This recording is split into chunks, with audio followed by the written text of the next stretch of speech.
बांग्लादेश ने फिर से भारत को छेड़ दिया है और इस बार चाइना के साथ मिलकर चीन को इतना हक दे दिया है बांग्लादेश ने कि वो चिकन स्नैक के पास तक चीन को ले गया। ऐसा क्यों हुआ और अब भारत क्या करेगा, आज बात इसी पर। नमस्कार, मेरा नाम है श्वेता शर्मा और आज बात बांग्लादेश के पाकिस्तान बनने की।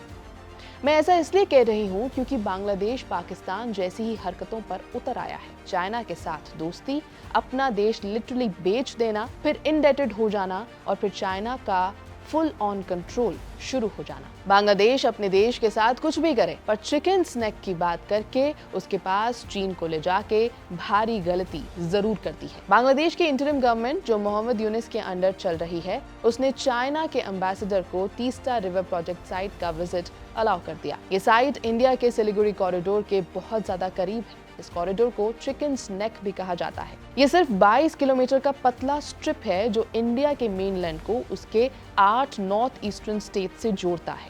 इस मूव के बाद टेंशन्स और भी ज्यादा बढ़ गई हैं, खासकर तब जब India Bangladesh water sharing talks पहले से ही अटकी हुई हैं और ढाका धीरे धीरे बीजिंग की तरफ झुकता चला जा रहा है। चाइना के एम्बेसडर याओ वेन ने 19 जनवरी 2026 को तीस्ता प्रोजेक्ट एरिया का विजिट किया। लोकेशन थी रंगपुर। उसके साथ बांग्लादेश की water resources adviser Syeda Rizwana Hasan भी थी। हसन ने कहा कि चाइना तीस्ता मास्टर प्लान को जल्दी ही इम्प्लीमेंट करना चाहता है, लेकिन टेक्निकल रिव्यू अभी भी पूरा नहीं हुआ।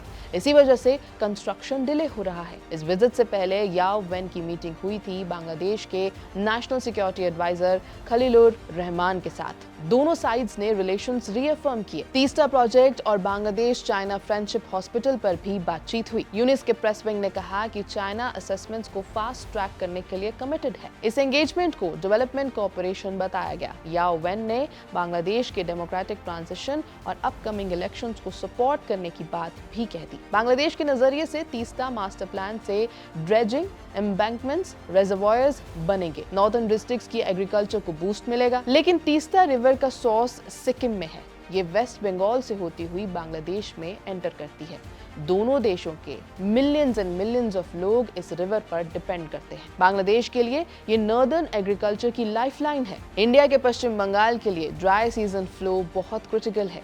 इसी वजह से 1980 से टॉक्स चल रही हैं, लेकिन फाइनल वाटर शेयरिंग पैक्ट नहीं हो पाया। 1996 का गंगा वाटर ट्रीटी 2026 में एक्सपायर होने वाला है। इससे अर्जेंसी और भी बढ़ जाती है। बांग्लादेश ने अब चाइना की तरफ देखा है।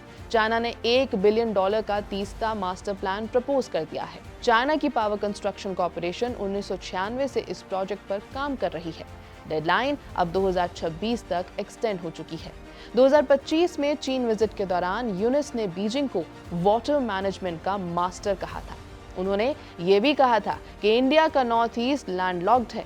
इन स्टेटमेंट्स के बाद दिसंबर 2025 में ढाका में एंटी इंडिया प्रोटेस्ट हुए।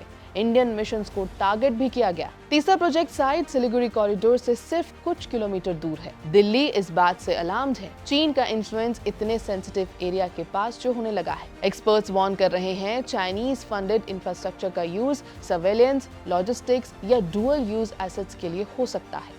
इससे असम, अरुणाचल प्रदेश और पूरे नॉर्थ ईस्ट की कनेक्टिविटी को रिस्क हो सकता है। बांग्लादेश में चाइनीज प्रेजेंस पहले ही बढ़ चुकी है। चाहे एयरबेसिस हो, पोर्ट्स हो, इसमें सब इंक्लूडेड है। इंडिया को लगता है ये स्ट्रेटेजिक एनसर्कलमेंट का हिस्सा हो सकता है। भारत ने सिलीगुड़ी कॉरिडोर को मिलिटरली स्ट्रॉन्ग किया है। आर्मी चीफ भी कह चुके हैं कि कॉरिडोर फुली सिक्योर्ड है। पहले भी Bangladeshi radical groups chicken snack काट देने जैसे थ्रेट्स दे चुके हैं।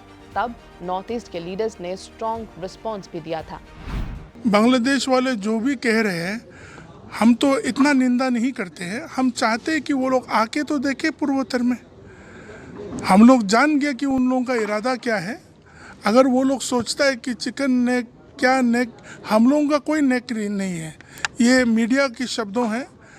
हम बहुत मजबूत कड़ी से भारत के साथ जुड़ा हुआ है और भारतीय है हम। जनवरी 2026 के विजिट पर अभी तक MEA का कोई ऑफिशियल स्टेटमेंट नहीं आया है। ना पीएम मोदी ने ना डिफेंस मिनिस्टर राजनाथ सिंह ने डायरेक्ट कमेंट किया है। ये एक मेजर्ड कॉशियस अप्रोच है, लेकिन इंडिया पहले से ही तीस्ता प्रोजेक्ट में चाइनीज इन्वॉल्वमेंट का विरोध करता आया है। 2024 में इंडिया ने अपनी टेक्निकल टीम भेजने का प्रपोजल भी दिया था। इंडिया की कंसर्न्स क्लियर हैं, वाटर सिक्योरिटी और बॉर्डर स्टेबिलिटी। यूनिस के 2024 में सत्ता में आने के बाद भारत बांग्लादेश रिलेशंस स्ट्रेन में है। इंडिया बिम्स्टेक जैसे प्लेटफॉर्म्स पर फोकस कर रहा है और ढाका के चाइना टिल्ट को क्लोजली मॉनिटर भी कर रहा है। बैक चैनल डिप्लोमेसी अभी भी ओपन है, लेकिन यूनिस और प्रधानमंत्री मोदी की मीटिंग का ना होना म्यूचुअल अनीज जरूर दिखाता है। Yunus government officially friendship with all की बात करती रहती है, लेकिन इंफ्रास्ट्रक्चर के लिए चाइना पर डिपेंडेंस बढ़ा रही है। बीजिंग बे ऑफ बंगाल तक अपनी रीच बढ़ाना चाहता है। इंडिया की पेशेंस को जरूर टेस्ट किया जा रहा है। अगर तीसरा मास्टर प्लान कंप्लीट होता है तो साउथ एशिया की हाइड्रोलॉजी और सिक्योरिटी दोनों बदल सकती है। चाइना को इंडिया के बॉर्डर्स के पास नया लेवरेज मिल सकता है। इंडिया बायलैटरल वाटर टॉक्स को पुश कर सकता है या बिम्स्टेक जैसे मल्टीलेटरल फोरम्स का इस्तेमाल कर सकता है। ढाका के सामने टफ चॉइस है, चाइनीज फंडिंग या इंडियन गुडविल। जब तक सॉल्यूशन नहीं निकलता, तीसरा एक फ्लैश पॉइंट बना रहेगा। यहाँ पानी सिर्फ रिसोर्स नहीं, बड़ी पावर्स के बीच राइवलरी का टूल है। इंडिया अलर्ट है, चिकन्स नेक पर नजर बनी हुई है, लेकिन एस्केलेशन रोकने के लिए प्रोएक्टिव डिप्लोमेसी सबसे जरूरी होगी। यह है एबीपी लाइव, मेरा नाम है श्वेता शर्मा।